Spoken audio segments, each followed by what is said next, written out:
Sobieski had been unable to assemble his troops before the end of August, and even then they only amounted to 20,000 men. But he was joined by the Duke of Lorraine and some of the German commanders, who were at the head of a considerable army.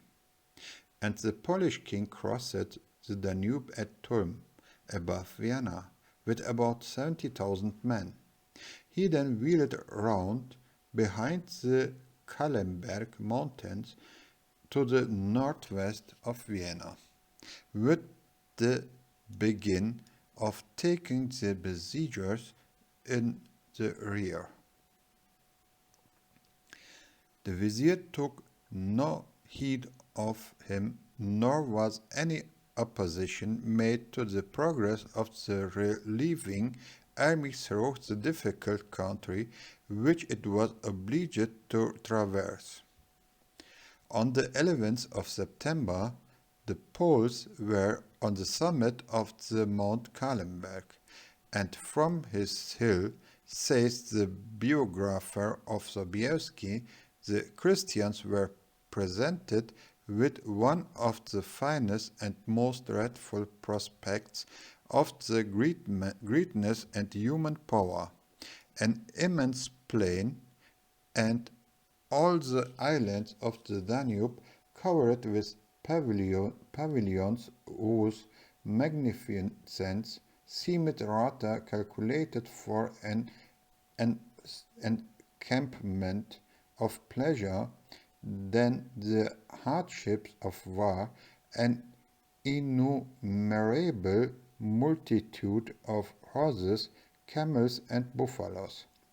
2,000,000 men, all in motion, swarms of Tartars, dispersed along the foot of the mountain in their usual confusion, the fire of the besiegers incessant and terrible, and that of the besieged such as they could contrive to make.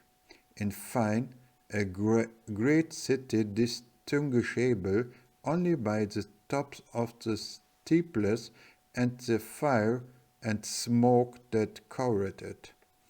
But Sobieski was well accustomed to the menacing aspect of the Turkish armies. His eagle glance saw instantly the vizier's want of military skill and the exposure of the long lines of the Ottoman camp to a sudden and fatal attack. "This man," said he, "is badly encamped. He knows nothing of war. We shall certainly beat him." And in a letter sent by him to the Queen of Poland, on the night before the battle, he wrote these words: "We can easily see that the general of an army who has neither thought of entrenching himself nor concentrating his forces, but lies encamped as if we were 100 miles from him, is presented to be beaten." The ground through which Sobieski had to move down from the Kahlenberg was broken by ravines and was so difficult for the passage of the troops that Kara Mustafa might, by an able disposition of part of his forces, have long kept the Poles in check, especially as Sobieski, in his hasty march, had brought but a small part of his artillery to the scene of action. But the vizier displayed the same infatuation and imbecility that had marked his conduct throughout the campaign. He at first refused to believe that Sobieski and any considerable number of Polish troops were on the Kahlenberg. And when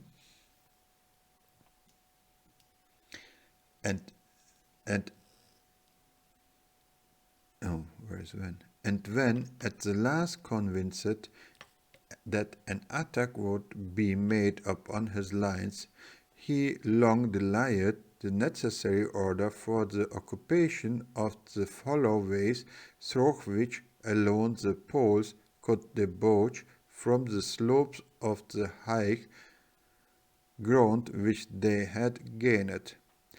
Unwilling to resign, Vienna Mustafa left the chief part of his janissary force in the trenches before the city, and led the rest of his army towards the hills down which Sobieski and his troops were advancing. In some parts of the field where the Turks and partially entrenched the roads, their resistance to the Christians was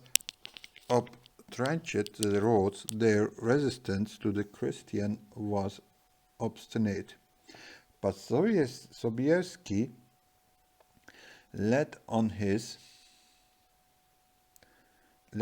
best troops in person in a direct line for the Ottoman center, where the vizier's tent was conspicuous, and the terrible presence of the victor of Khochizm was soon recognized. By Allah, the king is really among us, exclaimed the Khan of the Krim, Selim Giray, and turned his horse head for flight. The mass of the Ottoman army broke and fled in hopeless rout, hurrying Kara Mustafa with them from the field. The Janissaries who had been left in the trenches before the city were now attacked both by the garrison and the Poles and were cut to pieces. The camp, the whole artillery, and the military stores of the Ottoman became the spoil of the conquerors, and never was there a victory more complete or signalized by more splendid trophies. The Turks continued their panic flight as far as Rab. There, Kara Mustafa collected around him some of the wrecks of the magnificent army which had followed him to Vienna. He sought to vent his fury by executing some of the best Turkish officers who had differed from him during the campaign. His own fate, when he was executed by the Sultan's orders a few weeks afterwards at Belgrade, excited neither surprise nor pity. The great destruction of the Turks before Vienna was rapturously hailed throughout Christendom as the announcement of the approaching downfall of the Mahometan Empire in Europe. The Russians and the Venetians declared war against the Porte, and Turkey was now assailed on almost every point of her European frontiers. The new Grand Vizier Ibrahim strove hard to recruit the armies and supply the deficiency in the magazines which the fatal campaign of the predecessors had occasioned, but city after city was now rent repeatedly away from Islam by the exulting and advancing Christians. The imperial armies, led by the Duke of Lorraine, captured Gran, Neuhausel, Ofen, Schkedin, and nearly at the strong places which the Turks had held in Hungary. The Venetians were almost equally successful on the Dalmatian frontier, and the Republic of St. Mark now landed its troops in Greece. Under Morosini, who rapidly made himself master of Coron, Navarino, Nauplia, Corinth, Athens, and other chief cities of that important part of the Turkish Empire. In Poland, the war was waged less vigorously, nor did the Turks yet relinquish their hold on Comminges. But a great defeat with the main Ottoman army sustained at the 12th August 1687 at Mohács, on the very scene of Suleiman's ancient glory, excited the discontent of the soldiery. Scene of Suleiman's ancient glory excited the discontents of the soldiery into insurrection against the Sultan. And on the 8th of November in that year, Mahomet IV was deposed in the 46 years of his age, the 38th of his reign.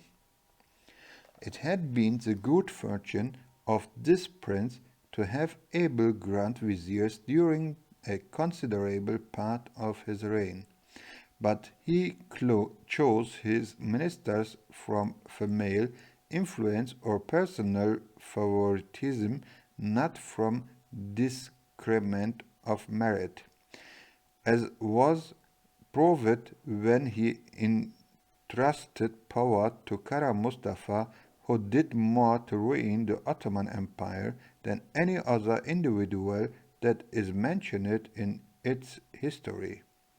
Mohammed IV reigned without ruling. His mind was entirely absorbed by his infatuation for the chase, and the common people believed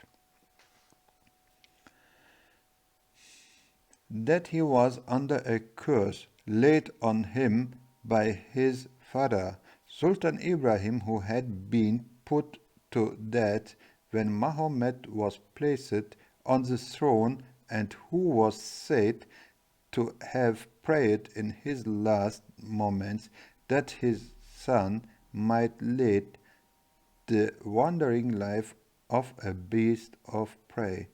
So not personally cruel, Mohammed IV, as soon as heirs were born to him, sought anxiously to secure himself on the throne by the customary murder of his brothers.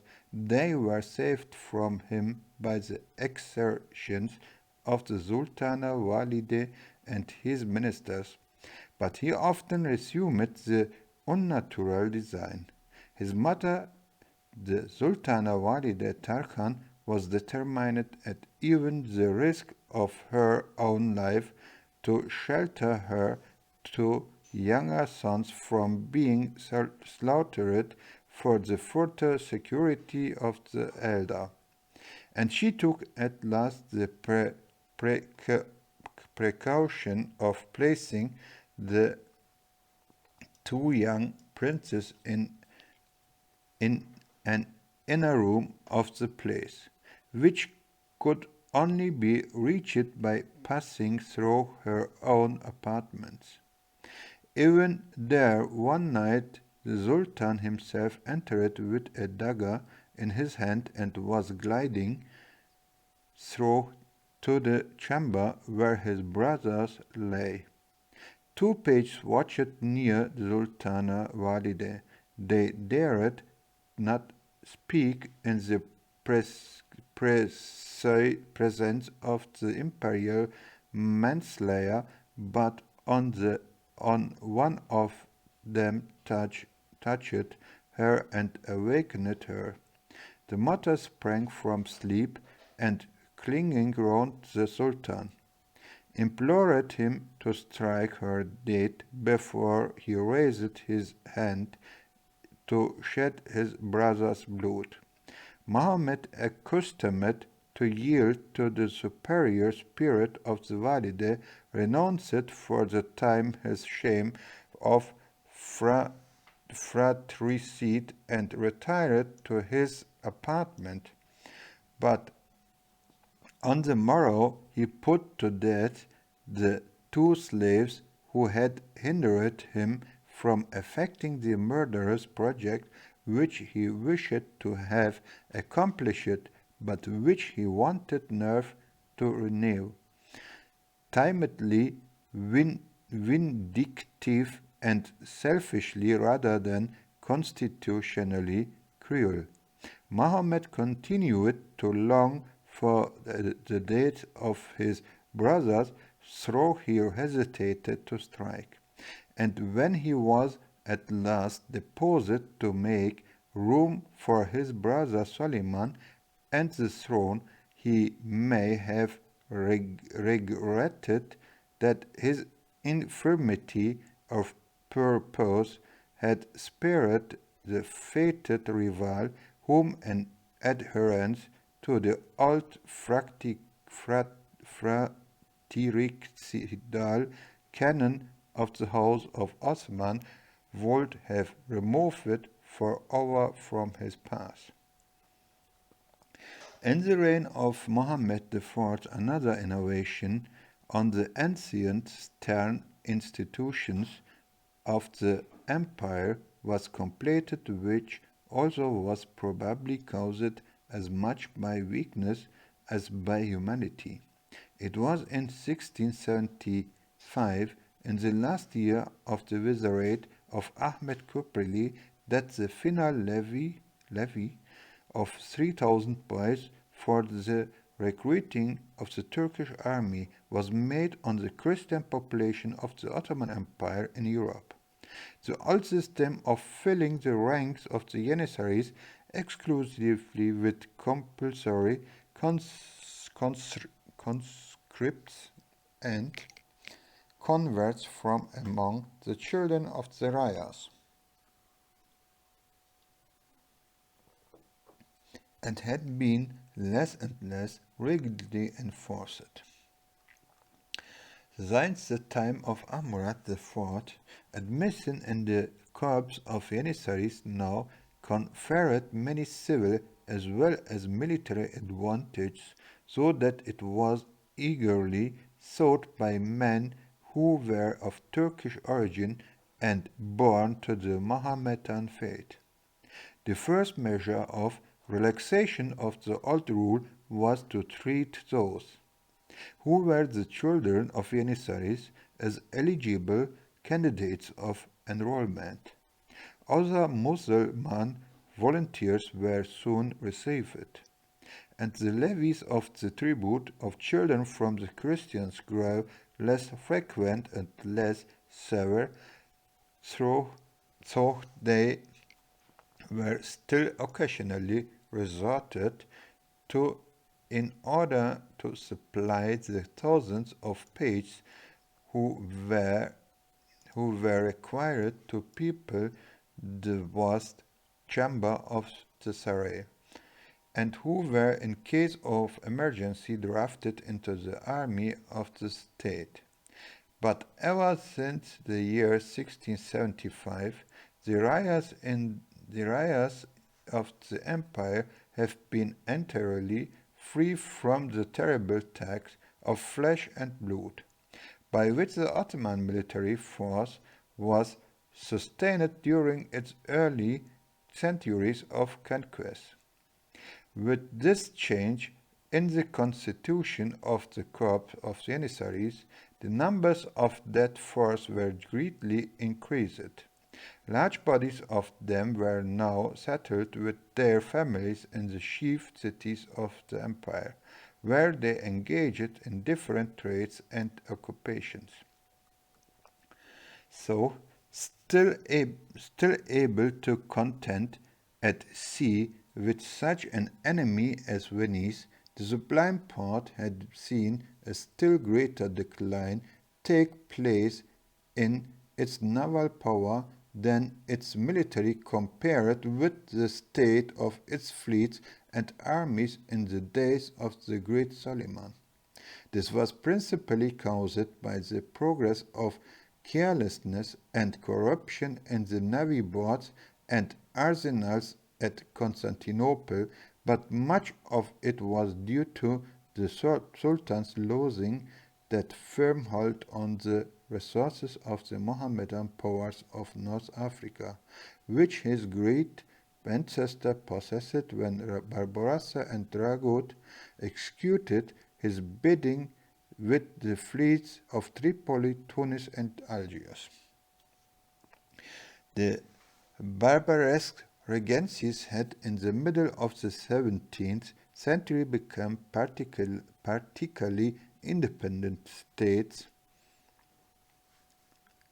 They sometimes sent naval succor to the port in its wars, but this was done rather in a spirit of voluntary goodwill and recognition of community and creed and origin similar to the which formerly made Carthage with occasional aid to Tyre, than out of the obedient subordination of provincial governments to central authority. The strength and audacity of the piratical states, especially of Algiers, and had so increased that not only did their squadrons ravage the Christian coasts of the Mediterranean, but their cruisers carried on their depredations beyond the Straits of Gibraltar, both northwards and southwards in the Atlantic. They pillaged the island of Madeira. They infested the western parts of English Channel and the Irish Sea for many years, and the Algerine rovers more than once landed in Ireland and sacked towns and villages and carried off captives into slavery. They even ventured as far as Iceland and Scandinavia, as if in retaliation for the exploits of the Old Norse sea kings in the Mediterranean 7 centuries before. Algiers had a marine force comprising, besides light galley, more than 40 well-built and well-equipped ships, each manned by from 300 to 400 corsairs and mounting from 40 or 50 guns. The number of Christians who toiled in slavery in the dockyards and arsenals at Algiers or in her fleets fluctuated from between 10,000 to 20,000. Tunis and Tripoli had their fleets and their slaves, so on a smaller scale, or Admiral Blake tamed the savage pride of these barbarians in 1655. He awed the Dey of Algiers into the surrender of all his English prisoners, and when the Dey of Tunis refused to do the same, Blake burned the pirate fleet under the guns of the town, destroyed the forts, and compelled obedience to his demands. The Dutch Admiral de Ruyter and the French Admiral de Beaufort also had different times punished the insolence of the Barbary corsairs. But their outrages and cruelties were never entirely quelled till Lord Exmouth's bombardment of Algiers in the present century. In 1663, England concluded a treaty with Algiers, and the part by which she was to be at liberty to chastise the Algerians when they broke their engagement without its being considered a breach of amity between England and Turkey. The rulers of the barbaresque states styled themselves dahis or deys. According to some authorities of Algeria, chiefs termed themselves deys and delegates of the Sultan according to others. The title came from the Old Asiatic word dahi, which signified a superior even at the time of the ancient Republic of Mecca, and afterwards among the Ismailites. They were elected by the military body consisting of the descendants of the Janissaries and others of the Turkish race. They used it to apply to the Sultan for his firman, appointing them pashas and confirming their election, but this soon became a mere formality. The contest between the Greeks and the Christians of the Latin Church in Jerusalem raged furiously during Muhammad I's reign, but the Ottoman of the age watched with their stronger interest the agitation caused among the Jewish nation by the celebrated Sabbatai Levi, who in 1666 came forward at Jerusalem and asserted that he was the Messiah. Under that title he sent circular letters to all the Jewish synagogues of the Ottoman Empire, and such was his dexterous audacity in imposition, so eagerly were the legends respecting his miraculous powers received, that thousands of his countrymen flocked together at his bidding, not only from Constantinople, Smyrna, and other Turkish cities, but from Germany, Leghorn, Venice, and Amsterdam. Some of the rabbis opposed him, and the most violent tumults were raised at Jerusalem, Cairo, Smyrna, and other cities of the East, where Sabbatai proclaimed his pretended mission. The Ottomans observed his progress with religious anxiety, not from any belief in his alleged character, but on the contrary, from the fear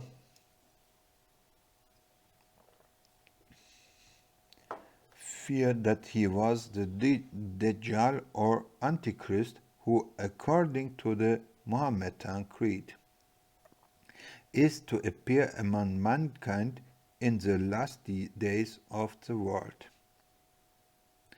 They believe also the speedy advent of the day of judgment is to be announced by the reappearance on earth of the Prophet Mahdi, and as at the same time at which Sabbatai came forward in Palestine, another religious impostor arose in Kurdistan who called himself the Prophet Mahdi and excited thousands of Kurds to follow him.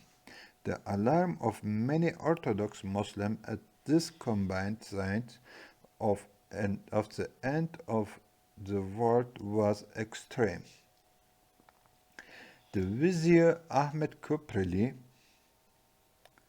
in order to check the troubles caused by Sabbatai, seized and imprisoned him, but his fanatic followers only saw in this the certain prelude to their Messiah's triumph.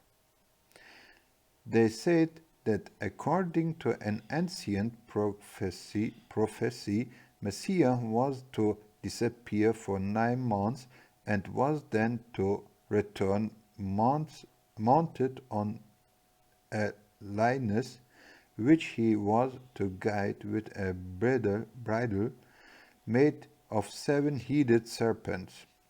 And then he was to be Lord of the world. But one of Sabbatai's countrymen, who was jealous of his influence, denounced him before the Sultan's ministers as endeavoring to raise a revolt among the people. Sabbatai was brought before the Sultan was examination, and Muhammad then made him the characteristic offer of an opportunity of proving by a miracle his right to be acknowledged the Messiah. One of the Sultan's best archers was called forward, and Sabbatai was invited to stand steady as a mark for the arrows, which of course could do no harm to a personage gifted with miraculous powers. Only the Sultan wished to see them bound back from off his body. At these words and the sight of the bended bow, Sabbatai's courage failed him. He fell prostrate and owned that he was nothing but a poor rabbi, and no whit different from Ottoman. The Sultan then offered to allow him to embrace the Mohammedan faith and so make some amends for the scandal which he had caused and for the crime of high treason which he had committed by assuming the title of Messiah of Palestine, which was one of the subjects of the Sublime Porte. Sabbatai eagerly accepted the proposal. He became a Muslim, and instead of being worshipped as Messiah or dreaded as Antichrist, he filled for 10 years the respectable but prosaic station of a doorkeeper in the Sultan's palace. He, however, still made himself conspicuous by his religious zeal, but that zeal was now directed to winning converts from Judaism to Mohammedanism, in which he was singularly successful. He was ultimately banished to the Morea, where he died. The Kurdish spiritual pretender, the self-styled Mahdi, was captured by the governor of Mosul and sent before the Sultan a few months after Sabbatai had owned his imposture in the royal presence. The young Kurd abandoned the character of precursor of the Last Judgment. As soon as he was led before his sovereign, he answered his interrogation with sense and spirit, and his life also was spared. The Jewish Antichrist was serving the Sultan as a doorkeeper, and the Kurdish Mahdi was made his fellow servant in the capacity of one of the pages of the treasure chamber of the palace. Also, his immoderate fondness for hunting made Mohammed IV habitually neglected the duties of government. He was never indifferent to literary pursuit, and he showed an hereditary fondness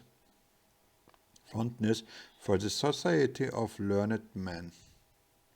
His patronage of the cheese and his patronage of letters were sometimes strangely blended.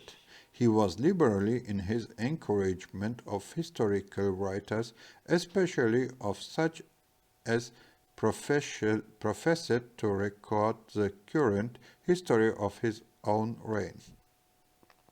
He loved to see them at his court. He corrected their works with his own pen.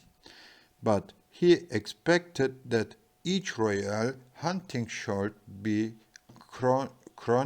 chronicled by them with sportsmen like minuteness, and that the deeds of each wild beast which was slain by the Sultan's hand should be portrayed with poetic favor.